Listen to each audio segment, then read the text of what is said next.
Ning gipatuman ang pag-umento sa minimum wage sa mga trabahante dinhi sa Region 7, may pipila pa ka mga kumpanya nga wala makatuman niini base sa gihimo nga inspection sa DOLE 7. Nagpahinumdom usab ang ahensya sa paghatag sa 13th month pay sa ilang mga trabahante. Ani ang detalye. Oktubre, gipatuman ang 33 pesos nga increase sa daily minimum wage sa mga trabahante sa rehiyon. Nahimo ng 458 o 468 pesos ang inadlawng suhulan sa mga trabahante sa Class A o Metro Cebu ug mas gamay niini sa uban nga mga lugar.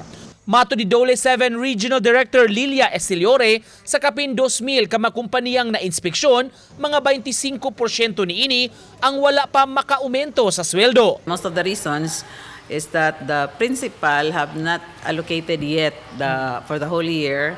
Contract rate has been fixed at 435, then suddenly 468.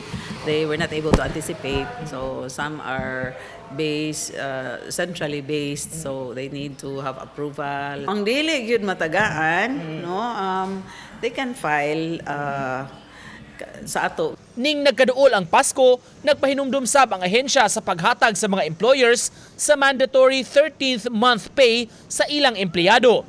Bisan katong pipila pa ka buwan, kwalipikadong mudawat og porsyento niini. Disyembre 24 ang deadline nga mahatag kini nga matud sa opisyal ang ayang cash, dili goods, groceries o regalo. Samtang gikalipay sa DOLE ang pag-arang-arang sa dato sa panarbaho sa rehiyon. Gikan sa 8% nga natala sa miaging tuig, karong Setyembre, 5.2% ang unemployment rate matud sa DOLE 7.